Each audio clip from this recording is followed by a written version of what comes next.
کہ امام مہدی کا جو تصور ہمارے ہاں ہے اس میں ذہنوں میں بڑا انتشار ہے، کنفیوژن ہے، اس لیے کہ دو مہدی جمع ہو گئے۔ ایک تصور مہدی کا وہ ہے جو اہل تشیع کے ہاں ہے، اور ایک تصور مہدی کا وہ ہے جو اہل سنت کے ہاں ہے۔ ان دونوں میں زمین و آسمان کا فرق ہے۔ صرف ایک لفظی اشتراک میں، ایک نام کے مشترک ہونے نے ذہنوں کے اندر بہت سے مغالطوں کا جال جو ہے وہ پھیلا دیا ہے۔ اس کے لیے مجھے جو بنیادی فرق ہے اہل سنت میں اور اہل تشیع میں، اس میں سے ایک موضوع پر گفتگو کرنی ہوگی۔ اہل سنت کا جو مجمع علیہ عقیدہ ہے، اسی سے ہم نے گفتگو شروع کی تھی، وہ ختم نبوت۔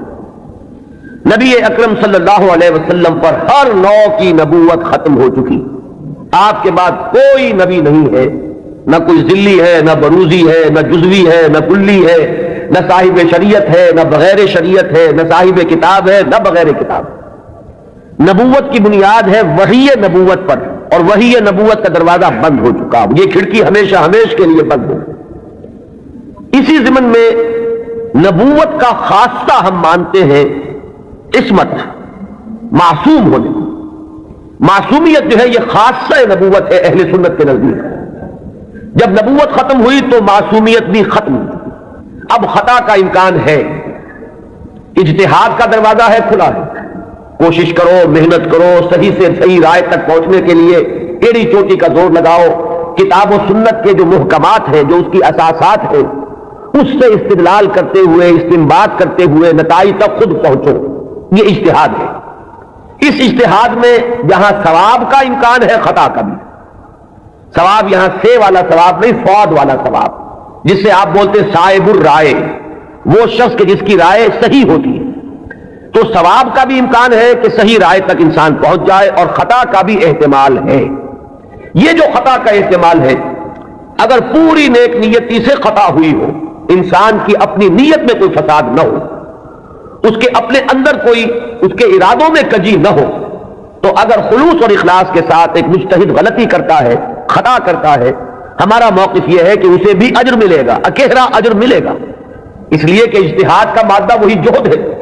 اس نے خلوص کے ساتھ محنت کی ہے، جد و جہد کی ہے، مطالعہ کیا ہے، غور و فکر کیا ہے، کتاب و سنت کی نصوص کو کھنالا ہے، اس نے ایک رائے قائم کی ہے۔ اس رائے کے قائم کرنے میں اگر وہ بربنائے طب بشری کسی خطا کا مرتکب ہو گیا ہے تو یہ اس کے دسترس سے، اس کے اختیار کے دائرے سے باہر ہے، لہذا اسے اس کی محنت کا جو ثواب ضرور ملے گا۔ تو مجتہد مختی کے لیے اکیرا ثواب ہے، اور مجتہد مصیب یعنی جو ثواب تک پہنچ گیا، صحیح رائے تک پہنچ گیا، اس کے لیے دوہرا ہے۔ یہ معاملہ میں نے اس سے پہلے بھی ایک مرتبہ عرض کیا تھا کہ ہمارے ہاں اتنا قطعی ہے کہ ہمارے نزدیک حضرت ابو بکر بھی معصوم نہیں ہے، حالانکہ بالاتفاق وہ سب سے افضل ہے پوری نوع انسانی میں انبیاء کے بعد، افضل البشر بعد الانبیاء بالتحقیق، صرف اس امت میں نہیں، کل نوع انسانی میں۔ جیسے کہ محمد رسول اللہ صلی اللہ علیہ وسلم تمام انبیاء سے، تمام رسولوں سے افضل ہے، اسی طرح آپ کی امت کے جو صدیق اکبر ہیں وہ تمام امتوں کے صدیقین سے افضل ہے، افضل البشر بعد الانبیاء بالتحقیق ابو بکر صدیق رضی اللہ تعالیٰ عنہ۔ اب آپ سوچئے، ہماری یہ رائے ہے، کسی کی ہو یا نہ ہو اس سے اس وقت سروکار نہیں ہے، ہماری یہ رائے ہے، اور پھر بھی ہم کہتے ہیں کہ ابو بکر بھی خطا سے محفوظ نہیں، معمول نہیں، ان سے بھی خطا کا امکان ہے، وہ معصوم نہیں ہے۔